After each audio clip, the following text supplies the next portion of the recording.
Hello दोस्तों, बेलिज्म academy YouTube channel में आपका फिर से बहुत बहुत स्वागत है। दोस्तों, आज के इस वीडियो में हम पर्यावरण के मोस्ट इंपॉर्टेंट क्वेश्चंस को सॉल्व करने वाले हैं, जो कि आपके यूपी टेट साथ ही साथ आपके सुपर टेट के लिए मोस्ट इंपॉर्टेंट है। दोस्तों, इस वीडियो में मैंने सारे क्वेश्चन सेलेक्टेड लिए हैं जो कि आपके सिलेबस पर बेस्ड होंगे, साथ ही साथ आपके प्रीवियस ईयर क्वेश्चन पर बेस्ड होंगे। तो वीडियो को ध्यान से देखिएगा और वीडियो के लास्ट में मुझे जरूर बताइएगा कि आज के इस वीडियो में आपके कितने क्वेश्चन सही हुए। तो बिना देरी करते हुए चलिए शुरू करते हैं सबसे पहले क्वेश्चन से। सबसे पहला क्वेश्चन है, इनमें से कौन भारत का प्रथम कानून मंत्री था? ऑप्शन आपके सामने हैं, Jawaharlal Nehru, option B doctor Bhimrao Ambedkar, option C Maulana Abul Kalam Azad या फिर ऑप्शन डी टी कृष्णमाचारी। इसका सही आंसर हो जाएगा option B doctor Bhimrao Ambedkar.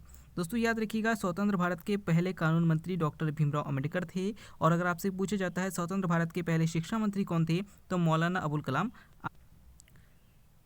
Next question है, राउरकेला इस्पात संयंत्र की स्थापना हुई थी, यानी कि आपको बताना है कि राउरकेला इस्पात संयंत्र की स्थापना किस देश की सहायता से हुई थी। ऑप्शन आपके सामने हैं, यूनाइटेड किंगडम के सहयोग से, ऑप्शन बी रूस के सहयोग से, ऑप्शन सी संयुक्त राज्य अमेरिका के सहयोग से या फिर ऑप्शन डी जर्मनी के सहयोग से। इसका सही आंसर हो जाएगा ऑप्शन डी जर्मनी के सहयोग से। दोस्तों, याद रखिएगा कि राउरकेला इस्पात संयंत्र की स्थापना जर्मनी के सहयोग से उड़ीसा में की गई थी। दोस्तों, यूपी टेट 2019 में आपके एग्जाम में इस्पात संयंत्र से संबंधित एक क्वेश्चन पूछा गया था, तो याद रखिएगा ये क्वेश्चन भी मोस्ट इंपॉर्टेंट है। अगला क्वेश्चन, निम्नलिखित में से किसे चूहा विष के रूप में प्रयोग किया जाता है? ऑप्शन आपके सामने हैं, zinc sulphide, option B lead sulphide, option D calcium phosphate या फिर ऑप्शन डी जिंक फास्फाइड। इसका सही आंसर हो जाएगा ऑप्शन डी जिंक फास्फाइड। दोस्तों, याद रखिएगा कि जिंक फास्फाइड एक ऐसा विषय है जो चूहों को मारने के लिए प्रयोग में लाया जाता है। अगला क्वेश्चन, जनगणना 2011 के अनुसार सर्वाधिक जनघनत्व वाला राज्य कौन सा है? यानी कि आपको बताना है कि आबादी के हिसाब से, यानी कि घनत्व के हिसाब से सबसे बड़ा राज्य जनसंख्या की दृष्टि से कौन सा है? ऑप्शन आपके सामने है, Bihar, option B Kerala, option C Uttar Pradesh या फिर ऑप्शन डी पश्चिम बंगाल। इसका सही आंसर हो जाएगा ऑप्शन ए बिहार। दोस्तों, याद रखिएगा, जनसंख्या घनत्व के अनुसार सबसे बड़ा राज्य कौन सा है, तो बिहार है। अगर आपसे पूछा जाता है सबसे अधिक जनसंख्या किस राज्य की है, तो उत्तर प्रदेश है। याद रखिएगा, अगर आपसे घनत्व के आधार पर पूछेगा तो बिहार हो जाएगा, और सबसे अधिक जनसंख्या की बात बोलेगा तो कहाँ पर है, तो उत्तर प्रदेश में है। अगला क्वेश्चन, खट्टे दूध के उत्पादों में कौन सा अम्ल होता है? ऑप्शन आपके सामने है, एसिटिक अम्ल, ऑप्शन बी ब्यूटेरिक अम्ल, ऑप्शन सी टार्टरिक अम्ल या फिर ऑप्शन डी लैक्टिक अम्ल। इसका सही आंसर हो जाएगा ऑप्शन डी लैक्टिक अम्ल। दोस्तों, याद रखिएगा कि खट्टे दूध के उत्पादों में लैक्टिक अम्ल होता है। अगर आपसे पूछा जाता है कि जो सिरका है, सिरके में कौन सा अम्ल होता है, एसिटिक अम्ल होता है। और अगर आपसे पूछा जाता है इमली और अंगूर में कौन सा अम्ल होता है, तो टार्टरिक अम्ल होता है। नेक्स्ट क्वेश्चन है, निम्नलिखित में से एक देश में किस देश में पंपास घास के मैदान स्थित है? ऑप्शन आपके सामने हैं, Paraguay, option B Bolivia, option C Argentina या फिर ऑप्शन डी उरुग्वे। इसका सही आंसर हो जाएगा ऑप्शन सी अर्जेंटीना। दोस्तों, याद रखिएगा कि अर्जेंटीना में पंपास घास के मैदान स्थित है। अगला क्वेश्चन, लहसुन की अभिलाक्षणिक गंध का क्या कारण है? ऑप्शन आपके सामने हैं, एक क्लोरीन का यौगिक, ऑप्शन बी एक फ्लोरीन का यौगिक, ऑप्शन सी एक गंधक का यौगिक या फिर ऑप्शन डी एसिटिक अम्ल। इसका सही आंसर हो जाएगा ऑप्शन सी एक गंधक का यौगिक। दोस्तों, याद रखिएगा कि जो प्याज और लहसुन है, इसमें गंधक यानी कि जो सल्फर है उसकी उपस्थिति के कारण गंध आता है। तो अगर आपसे पूछा जाता है कि गंधक इनमें से किसे कहा जाता है, तो सल्फर को कहा जाता है। अगला क्वेश्चन, ओजोन परत पाई जाती है, यानी आपको बताना है कि ओजोन परत वायुमंडल की किस परत में पाई जाती है। ऑप्शन आपके सामने हैं, ट्रोपोस्फियर यानी कि क्षोभ मंडल में, ऑप्शन बी मेसोस्फियर यानी कि मध्य मंडल में, ऑप्शन सी स्ट्रेटोस्फियर यानी कि समताप मंडल में या फिर ऑप्शन डी आयनोस्फियर यानी कि आयन मंडल में। इसका सही आंसर हो जाएगा ऑप्शन सी स्ट्रेटोस्फियर यानी कि समताप मंडल में। दोस्तों, याद रखिएगा कि जो ओजोन परत है वो समताप मंडल में पाई जाती है। और याद रखिएगा, ओजोन परत को डॉप्सन में मापा जाता है। ये भी ध्यान रखिएगा कि 100 डॉप्सन बराबर 1 मिलीमीटर होता है। अगले क्वेश्चन की ओर बढ़ते हैं। अगला क्वेश्चन आपके सामने है, विटीकल्चर के द्वारा निम्नलिखित में से कौन एक उत्पादित होता है? यानी कि आपको बताना है विटीकल्चर के अंतर्गत किसका उत्पाद किया जाता है। ऑप्शन आपके सामने हैं, सिल्क, ऑप्शन बी केचुआ, ऑप्शन सी शहद या फिर ऑप्शन डी अंगूर। इसका सही आंसर हो जाएगा ऑप्शन डी अंगूर। दोस्तों अंगूरों का जो उत्पादन है वो बीटी कल्चर के अंतर्गत किया जाता है। अगर आपसे पूछा जाता है कि जो रेशम है या फिर सिल्क है उसका अध्ययन किसके अंतर्गत किया जाता है या फिर उसका उत्पादन किसके अंतर्गत किया जाता है, तो सेरीकल्चर के अंतर्गत किया जाता है। अगर आपसे पूछा जाता है केंचुओं का उत्पादन किसके अनुसार किया जाता है, तो याद रखिएगा इसका उत्पादन जो है वो बर्मी कल्चर के द्वारा किया जाता है और शहद का उत्पादन जो है वो एपी कल्चर के द्वारा किया जाता है। अगला क्वेश्चन, अफ्रीका की कौन सी नदी मकर रेखा को 2 बार काटती है? ऑप्शन आपके सामने है Congo, option B Limpopo, option C Niger या फिर ऑप्शन डी जेम्बेजी।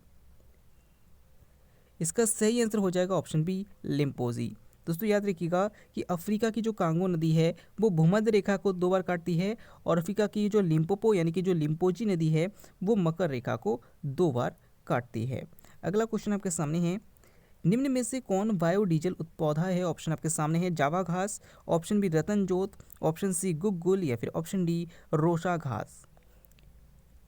इसका सही आंसर हो जाएगा ऑप्शन बी रतन जोत। दोस्तों याद रखिएगा कि जो रतन जोत है और जो जेट्रोफा है जो कि आपके एग्जाम में बार बार पूछा जाता है, ये बायोडीजल पौधा है, यानी कि इसको जलाने पर ऊर्जा उत्पन्न होती है। जिस प्रकार से डीजल और पेट्रोल इनको जलाने पर ऊर्जा उत्पन्न होती है और वाहन चलते हैं, उसी प्रकार रतन जोत और जेट्रोफा भी ऐसे पौधे हैं जिनसे ऊर्जा उत्पन्न होती है जलाने पर।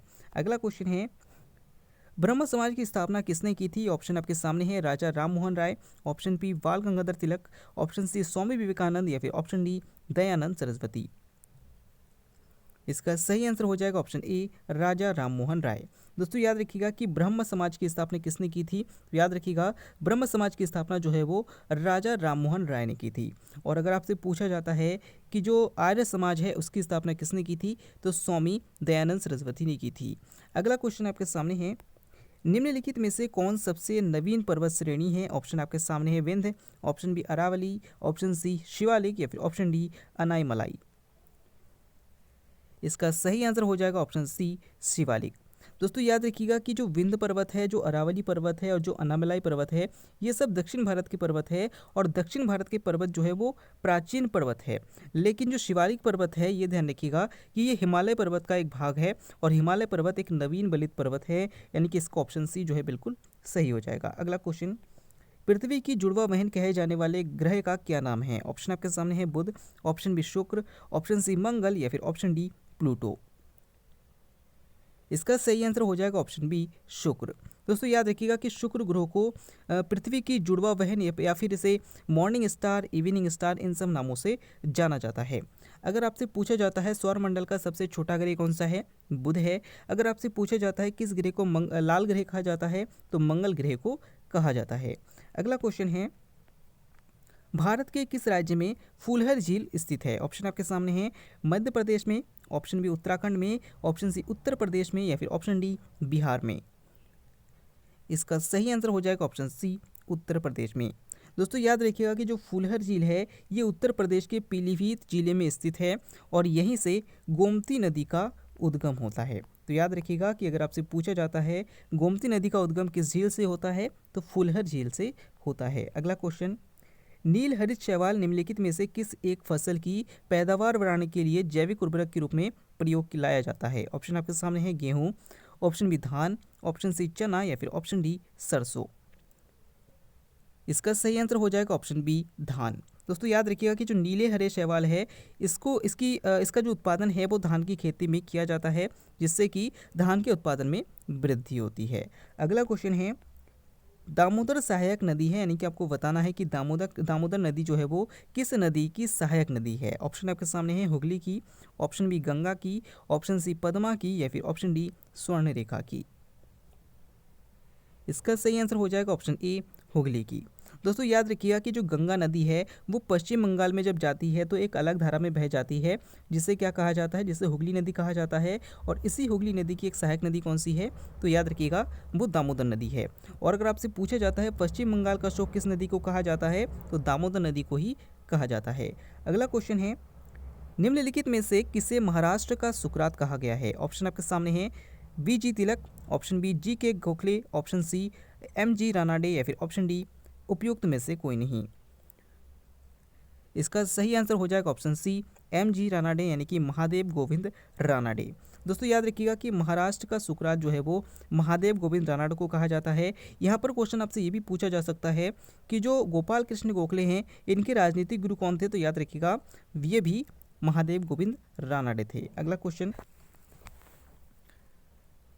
नेक्स्ट क्वेश्चन है, पृथ्वी के वायुमंडल में प्रचुरता के संबंध में निम्नलिखित में से कौन सी गैस दूसरे नंबर पर आती है। ऑप्शन आपके सामने है oxygen, option B hydrogen, option C nitrogen या फिर ऑप्शन डी कार्बन डाइऑक्साइड। इसका सही आंसर हो जाएगा ऑप्शन ए ऑक्सीजन। दोस्तों यहाँ पर क्वेश्चन में आपसे पूछा गया है कि वायुमंडल में दूसरे नंबर पर कौन सी गैस सबसे अधिक पाई जाती है, तो इसका आंसर हो जाएगा ऑक्सीजन। क्योंकि आपको पता है कि वायुमंडल में जो नाइट्रोजन है वो 78% पाई जाती है और जो ऑक्सीजन है वो 21% पाई जाती है, जो कि जो मात्रा है, मात्रा के आधार पर दूसरे नंबर पर वायुमंडल में पाई जाने वाली सबसे अधिक गैस है। अगला क्वेश्चन है, निम्नलिखित में से कौन एक वैश्विक ऊष्मन के लिए उत्तरदायी नहीं है, यानी कि जो ग्लोबल वार्मिंग है उसके लिए उत्तरदायी नहीं है। ऑप्शन आपके सामने है मीथेन, ऑप्शन बी जलवाष्प, ऑप्शन सी ऑर्गन या फिर ऑप्शन डी कार्बन डाइऑक्साइड। इसका सही आंसर हो जाएगा ऑप्शन सी ऑर्गन। दोस्तों याद रखिएगा कि जो ऑर्गन गैस है ये वायुमंडल में पाई जाती है और ये ग्लोबल वार्मिंग के लिए उत्तरदायी नहीं है, जबकि जो मीथेन है, जो जलवाष्प है और जो कार्बन डाइऑक्साइड है ये ग्लोबल वार्मिंग के लिए उत्तरदायी है। अगला क्वेश्चन, निम्नलिखित में से कौन सी पर्वत श्रृंखला सबसे लंबी है। ऑप्शन आपके सामने है Rocky, option B Alps, option C Himalaya या फिर ऑप्शन डी एंडीज। इसका सही आंसर हो जाएगा ऑप्शन डी एंडीज। दोस्तों याद रखिएगा जो एंडीज पर्वत श्रृंखला है जो कि दक्षिणी अमेरिका में है, ये विश्व की सबसे लंबी पर्वत श्रृंखला है। इंपॉर्टेंट है, याद रखिएगा। अगला क्वेश्चन है, चिपको आंदोलन किससे संबंधित है। ऑप्शन आपके सामने है वन्य जीव संरक्षण, ऑप्शन बी वन संरक्षण, ऑप्शन सी वैज्ञानिक कृषि या फिर ऑप्शन डी वनोन्मूलन।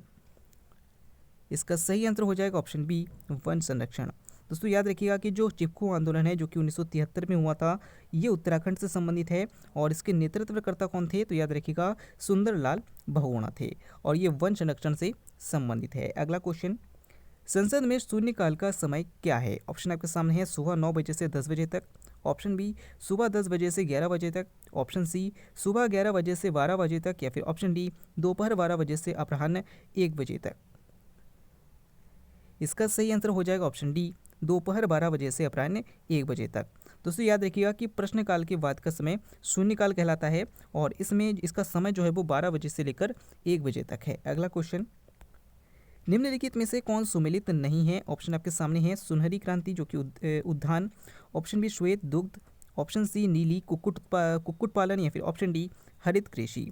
यानी कि आपको बताना है कि किस क्रांति का संबंध किस क्षेत्र से है। यहाँ पर दिए गए ऑप्शन में से कौन सा सही नहीं है।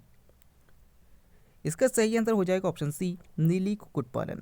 दोस्तों याद रखिएगा कि सुनहरी क्रांति का संबंध उत्पादन यानी कि जो पैदावार है उससे है या फिर जो बागवानी है उससे संबंधित है। श्वेत क्रांति का संबंध दुग्ध उत्पादन से है। ऑप्शन डी जो है हरित क्रांति का संबंध कृषि से है। ये तीनों बिल्कुल सही है, लेकिन जो नीली क्रांति है इसका संबंध कुक्कुट उत्पादन से नहीं है, बल्कि नीली क्रांति का संबंध जो है वो मछली उत्पादन से सही हो जाएगा। अगला क्वेश्चन, निम्नलिखित राज्यों में से किसमें दलहनी फसलों का उत्पादन सर्वाधिक है। ऑप्शन आपके सामने है Uttar Pradesh, option B Madhya Pradesh, option C Bihar या फिर ऑप्शन डी राजस्थान। इसका सही आंसर हो जाएगा ऑप्शन बी मध्य प्रदेश। दोस्तों मध्य प्रदेश में दलहनी फसल यानी कि जो दाल वाली फसलें होती है उसका उत्पादन सबसे अधिक होता है। अगला क्वेश्चन, निम्न में से किस विटामिन में कोबाल्ट होता है। ऑप्शन आपके सामने है vitamin B1, option B vitamin B2, option C vitamin B6 या फिर ऑप्शन डी विटामिन B12। इसका सही आंसर हो जाएगा ऑप्शन डी विटामिन B12। दोस्तों याद रखिएगा कि जो विटामिन B12 है इसका रासायनिक नाम होता है साइनोकोबालामिन और इसमें इसके नाम से ही पता चलता है कि इसमें कोबाल्ट पाया जाता है। अगला क्वेश्चन आपके सामने है, प्रोटीन की अधिकतम मात्रा किसमें पाई जाती है। ऑप्शन आपके सामने है अरहर में, ऑप्शन बी सोयाबीन में, ऑप्शन सी उड़द में या फिर ऑप्शन डी गेहूं में। इसका सही आंसर हो जाएगा ऑप्शन बी सोयाबीन में। दोस्तों याद रखिएगा कि सोयाबीन में सबसे अधिक प्रोटीन पाई जाती है और ये मध्य प्रदेश में सबसे अधिक उत्पादित होता है। अगला क्वेश्चन, भारत में मसालों का सर्वाधिक उत्पादन कहाँ होता है। ऑप्शन आपके सामने है गुजरात में, ऑप्शन बी केरल में, ऑप्शन सी मध्य प्रदेश में या फिर ऑप्शन डी पंजाब में। दोस्तों इस क्वेश्चन का आंसर आपको कमेंट के द्वारा देना है। आपको वीडियो कैसा लगा, आपके कितने क्वेश्चन सही हुए, कमेंट करके जरूर बताइएगा। साथ ही साथ अगर आप टेलीग्राम ग्रुप को ज्वाइन करना चाहते हैं तो डिस्क्रिप्शन में लिंक दिया गया है।